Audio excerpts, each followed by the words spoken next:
go ahead and get started. I'm Regina Quick from over in Athens, and I'm sitting in for Chairman Weldon this afternoon, who is in the Rules Committee. So we've got two bills that are on our agenda, but to the extent that anyone is here to discuss or talk about House Bill 263, Representative Coomer's bill, that is being sent to the Welch subcommittee for a hearing, and I understand that Chairman Weldon had already advised Representative Coomer of that a little bit earlier. So if you're here for that, we will not be hearing that bill today. We will be hearing House Bill 268, Representative Ballinger. If you want to come on up, and anyone who'd like to speak to the bill can sign up on the sign-up sheet, and I'll ask somebody to bring it up to me here momentarily after Representative Ballinger has presented the bill. Representative Ballinger, welcome.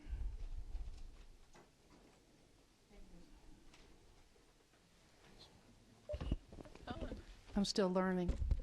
Okay. You got it? Yeah, awesome. Okay. Thank you. Is this your first time chairing? I hope there's no hazing associated with that, but yes, it is.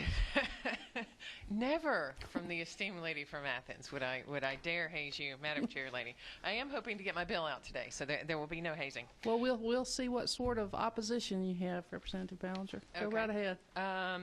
The bill that I'm presenting to you, HB 260, basically involves mandated reporting. There was a case out of Cherokee County where the child being abused wasn't physically sitting in the teacher's classroom. However, the abuser did come in contact with the children sitting in the teacher's classroom. And our Supreme Court, in their infinite wisdom, decided that there was no duty to attend. She had no duty to attend the children actually in her classroom. She only had a duty to attend. She did not have a duty to attend the child that was being abused. Ergo, no duty to report the abuse because the child was not physically sitting in her classroom. As a result, a sexual predator was allowed to remain on school grounds. It was prosecuted for her failure to report, and the Supreme Court in the state in the May decision actually reversed that conviction. So this is to basically add a paragraph. If you'll flip to page 2, it basically adds paragraph 3. When a person identified in paragraph 1, teacher, social worker, of this subsection receives reliable information that the child abuse has occurred involving a person, so somebody at the school, who attends to a child who also has students, pursuant to such person's duty as an employee or volunteer, has to report that. And that's all it does. Basically, this person who allowed a pedophile to roam the halls of a local high school in Cherokee County, it basically tightens up that language, and well, it tightens up the statute. I've chatted with several folks. Unfortunately, Representative Coomer isn't here. He was going to suggest some language changes that I think the School Counselor Association want to speak to. They haven't actually spoken with me, but I did discuss the matter at length with Representative Coomer. As I don't know if you're aware or not, but I am also meant to be in regulated industries right now, presenting a bill at 1.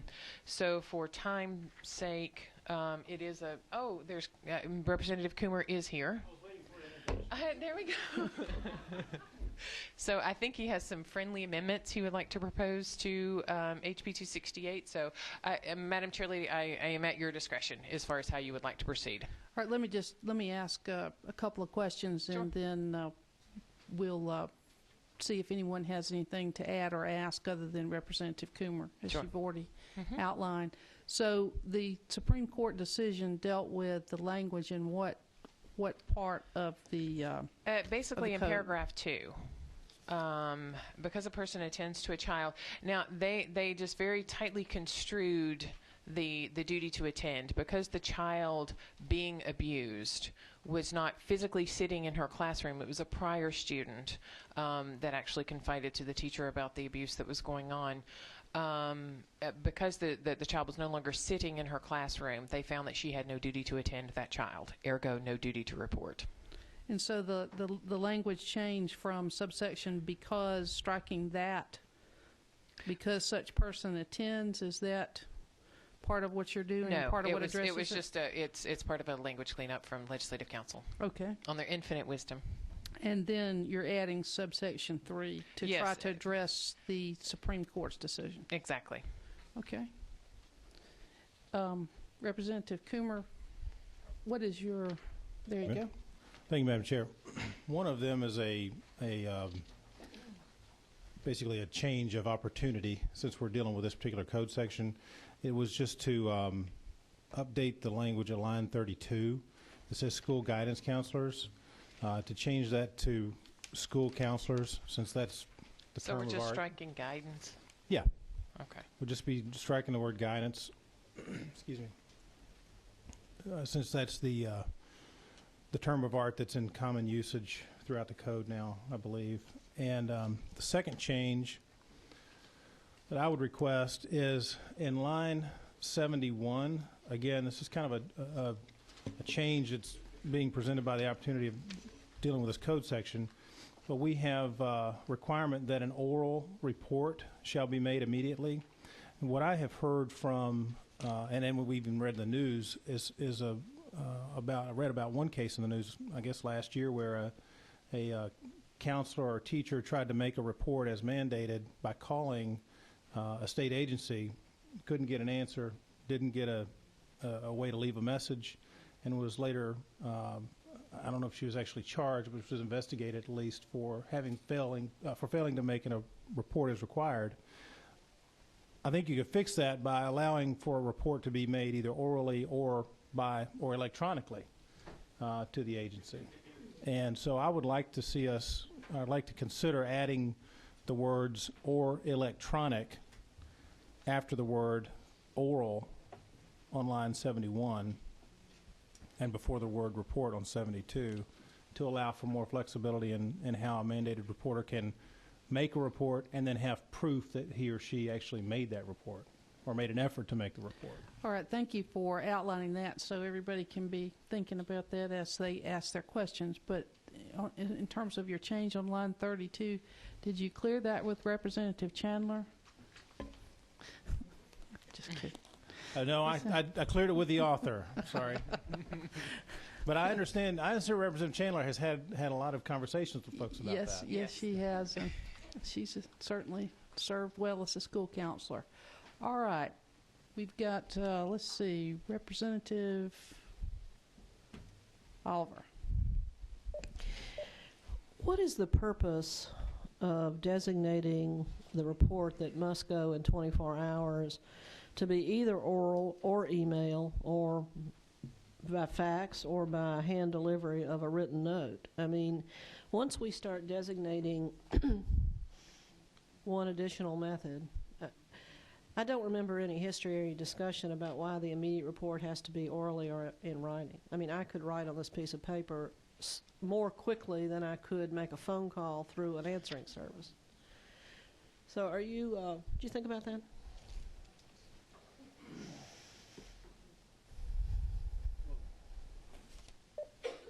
Clearly, I've thought about every possible aspect of this proposition.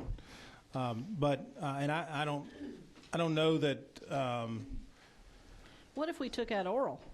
A report in any means including oral, shall be made within 24 hours.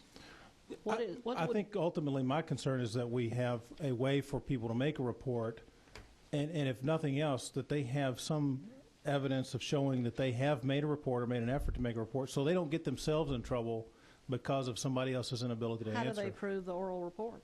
Well, that's the point I'm making. Yes. I mean, if I were in a school, I would make sure I did it in writing, so I would have proof, an oral report.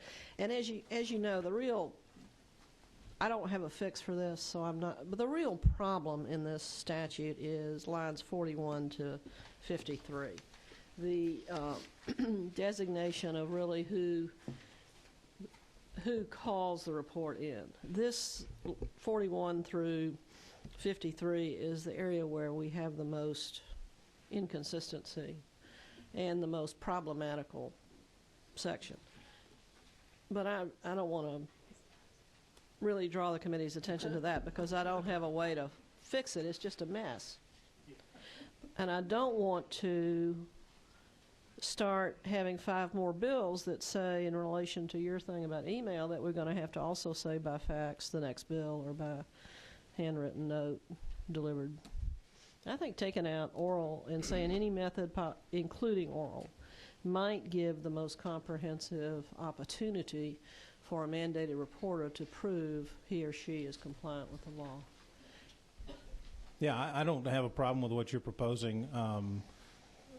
And I guess what you're saying is the section might read, as reporting required by subsection C of this code section, a report shall be made immediately.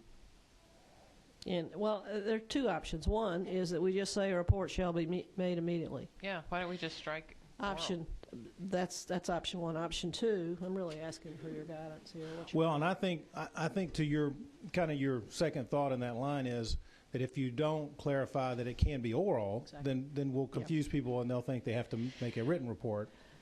But we want to give them the flexibility of making an oral report if that's available. Here's another option in line 72 after immediately. In any method, including but not limited to orally. So it would read, a report shall be made immediately, either orally or by any other means? It could be that. That's an option 3. That may be a better option than mine. Shall be the report, an oral report shall be made immediately in any method, including but not limited to orally. That's option. That was kind of my option, but your option is a report shall be made immediately, either orally or by any other method. That's probably better. That's a little cleaner, yeah. A little cleaner. That's a little less, it sounds like somebody other than a lawyer wrote it. Yeah, So. I think it's kind of a better suggestion. Would you say that again, please? Or Madam Chair, how do you want to? Well, Ms. Travis is taking a few notes from what y'all are saying, and we'll maybe come back to that and work on that and think about it as other people maybe ask their questions about it. How about that? We'll take the amendments later. Any other questions from the committee of the author of the bill? All right, we've got one person signed up to speak to the bill, Ms. Smith, Ms. Gail Smith of the Georgia School Counselors Association. Good afternoon, and thank you for this opportunity. I hope my brief comments will answer some of the questions you guys were just entertaining about the method by which we report. I am the advocacy chair for Georgia School Counselors Association, but I'm also supervisor of school counseling in a large metro Atlanta district. I'm not representing the district today. I'm representing GSCA. As it was explained to me several years ago, DFACS went to a centralized call system. It was when the economy turned upside down. There were layoffs in DFACS. They were having trouble handling the heavy volume of phone calls being made to report suspected child abuse. So the centralized call-in system was put in place, and that's where our reporters, and I would say a majority of those being school counselors, were experiencing tremendous delays, some of them excess of an hour. And because school counselors and these other reporters don't have desk jobs, it was very difficult to stay on hold that long to make the report. And the law says very clearly the report has to be oral. As a result of the delays, DFACS has done an excellent job. They've added intake workers, and I know this is the product of a system bogged down, both on the reporter end and on the DFACS end as well. In a recent webinar that DFACS produced that was sent out to schools through the Department of Education, their 3 preferred reporting methods are, and let me find my sheet of paper that lists that in the order, these are their options for reporting, are email was option 1, fax option 2, and use of their electronic portal was option 3. And I consider all of that electronic reporting. And so as we've had this discussion about how to bring this part of the bill into the 21st century, my recommendation is to keep the word oral, because there are many reporters who don't have access to technology, to internet. They need to pick up the phone and call. Those would be the lady down the street who suspects, those kinds of people. But the electronic piece then would meet the needs of DFACS. They're asking us as school districts to do that, and it would take away that liability or that feeling of responsibility school counselors are feeling when they can't get that phone call through. DFACS has a workaround, and it says, like, let's say if you can't get the phone call through and then you try to email the report in, their workaround is we'll get back with you within 2 hours and then you've complied with the oral report. Well, DFACS doesn't always call back if they have all the information they need in a written report, let's say, that might be faxed to them. So the reporter is still not protected. The reporter hasn't met the letter of the law, which says make an oral report. So out in the field, I know, out in the field, people are feeling very uncomfortable about that and would just like the security of this language being added that the report can be made electronically. And I'll be glad to answer any other questions if you have them. Thank you, Ms. Smith. Any questions from the committee for Ms. Smith? Representative Oliver. Does everybody think electronically includes fax? In education, they do. I don't know if everybody in the state would consider that part of an electronic correspondence, but email, fax, electronic portal, to me, those are electronic. And the webinar, did they give you an email address? Yes, they did. A call, in lieu of a call-in report? Yes, they provided fax numbers, email addresses, and in the electronic portal, they even provide templates for all 3 types of those reports. So the only thing they don't report is a handwritten, hand-delivered, sounds like. They want it on their template because their template is very comprehensive. It asks all the questions the intake worker needs to then move ahead with an investigation. And if you call in, that intake person has that template in front of them and they're filling in the answers over the phone, which is, back in the day when I was a school counselor, the way we did that. But we weren't dealing with nearly the volume of reports then as we are now. How do we fix they don't get back to you in 2 hours? Well, and that may happen for a couple of reasons. When the report comes in, and let's say it's a written report, and it's done well, they don't need to call back. That callback it bogs the system up. It becomes cumbersome to not only the people on the DFACS end, but that school counselor who then feels compelled to sit by his or her phone for 2 hours and wait on that callback. That may not come if it's a good report. And that's the workaround. We're waiting on that 2 hours, that callback, then we've satisfied the oral report part, and that's the part that's not working well, and it's making the reporter feeling very uncomfortable. And I am not saying that as a criticism of DFACS. It's just part of, sometimes they get backlogged too in their reports. The call doesn't come in 2 hours. Representative Ballinger. I think we could fix that if we just put any other method provided. I think orally or any other method. I think that would make DFACS happy as far as their reporting, and I think it would satiate the needs there. All right. Well, we'll hear from Legislative Counsel in just a second because I want to hear from her on this. But before we do that, any more questions from any other members of the committee? Of Ms. Smith. Thank you, Ms. Smith. Thank you. Would anyone else who did not sign up like to speak on the bill? All right. Ms. Travis, do you have some comments based on what you've heard? I do.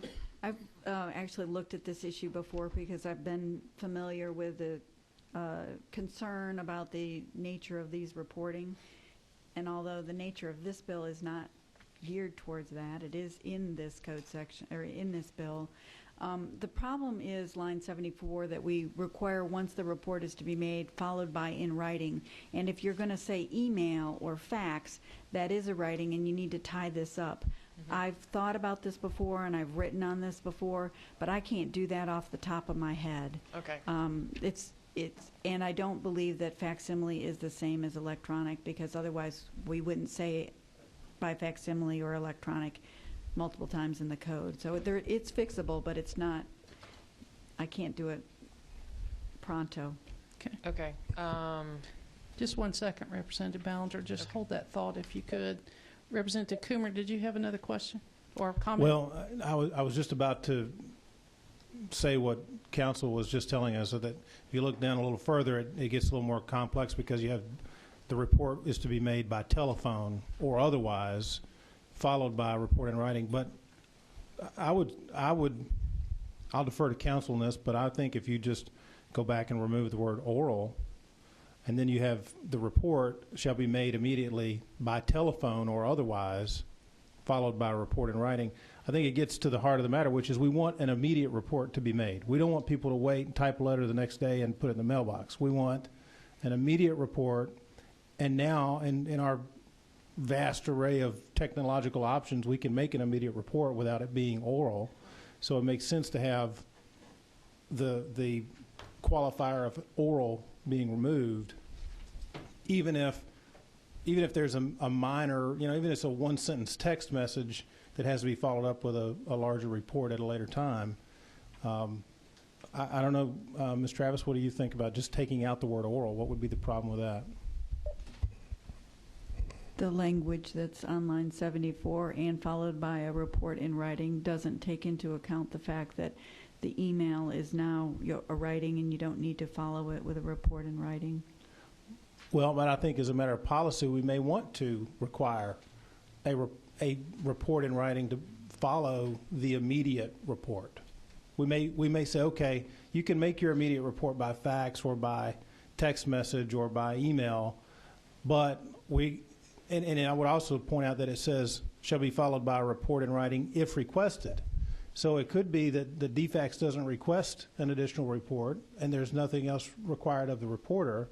But if the initial report comes in a one-sentence text message, then DFAX calls them back and says, okay, we're requesting a full written report now.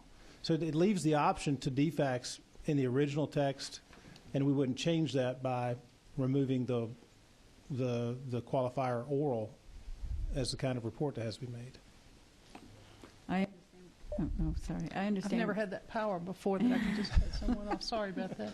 It's okay. I understand what you're saying. I can't be certain about it. I know I've spent a lot of time thinking about it, and I've written about it, and I can't do it without looking at what I've already written to say for sure. But, I mean, I hear what you're saying. I just can't.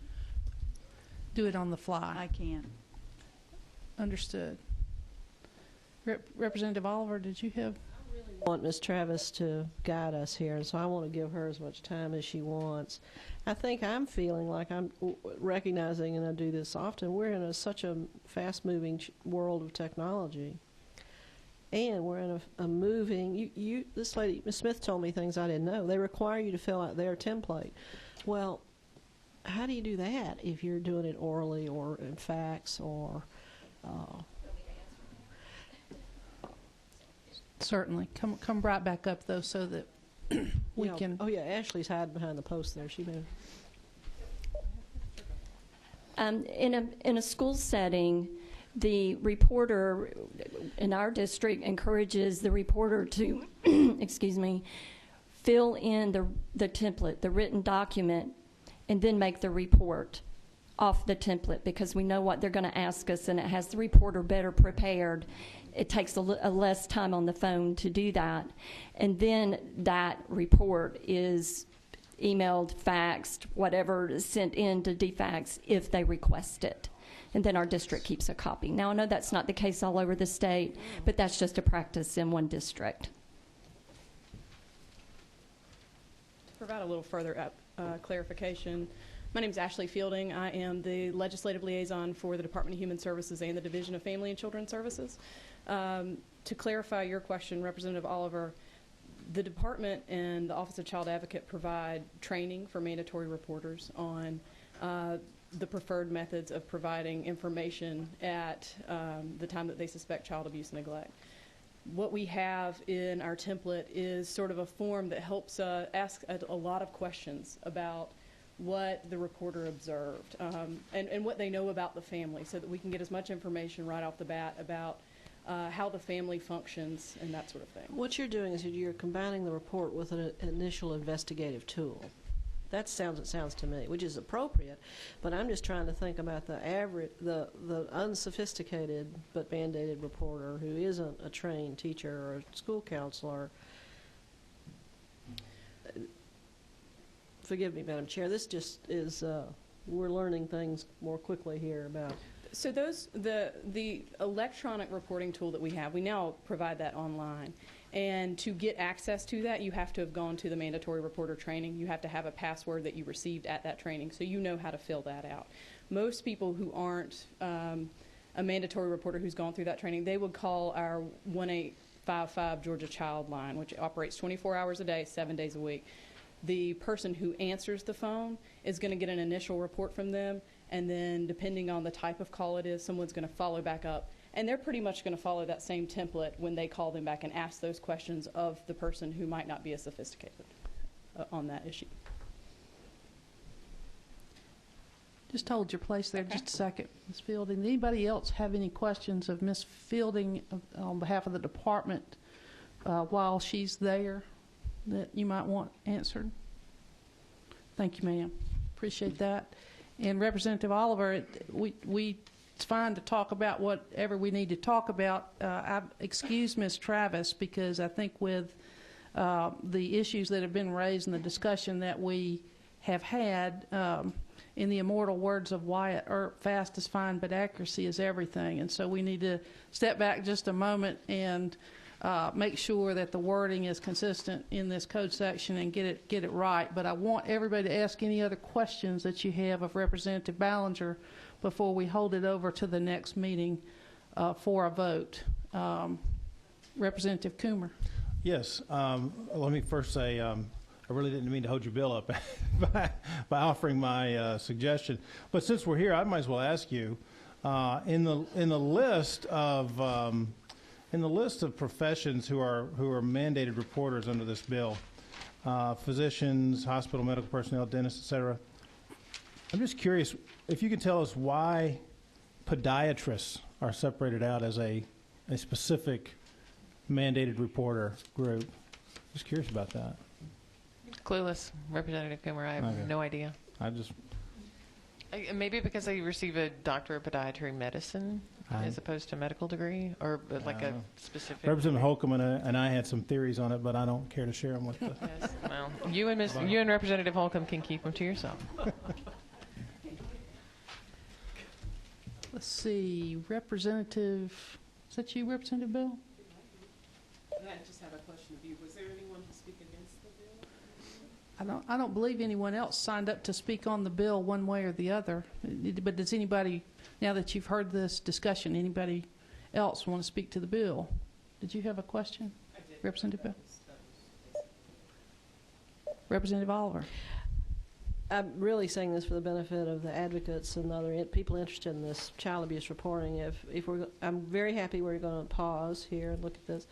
Anybody has any way to clarify in more helpful way lines 41 through 52, I'd really be interested in your ideas. Thank you, Madam Chair. Thank you, Representative. And Representative Ballinger, we will just hold this over for a vote to the next full committee meeting, which will be sometime next week. Let me just get some guidance and direction from you. Should I am thinking about partnering with Representative Coomer, since we both have so much spare time, on tightening up some of this language. Representative Oliver, I'd like you to participate as well, if you would like to, on tightening up some of this language and perhaps presenting a substitute to the committee. Would that be the will of the committee? I think that would be most helpful, and just get with Ms. Travis and get the language. And of course, if there's anyone who's heard this that wants to have input, now would be the time between now and the next committee meeting, because certainly any and all would be, could reach out, and I would be more than happy to work with them. Thank you, Representative Ballinger. We appreciate it. Thank you. Can I be excused? I, again, never had the power to do that. You may. Thank you. This is awesome. Okay. Awesome. Great job, Madam Chair. All right. Representative Coomer, you came in just a little bit late, but I hope that Chairman Weldon had told you that HB 263 was being assigned to the Welch subcommittee for a hearing and would not be heard today. He told me that just a little bit. All right. Very well. Do anything else to come before the committee? Do we have a motion to adjourn? Thanks a lot. See you next week.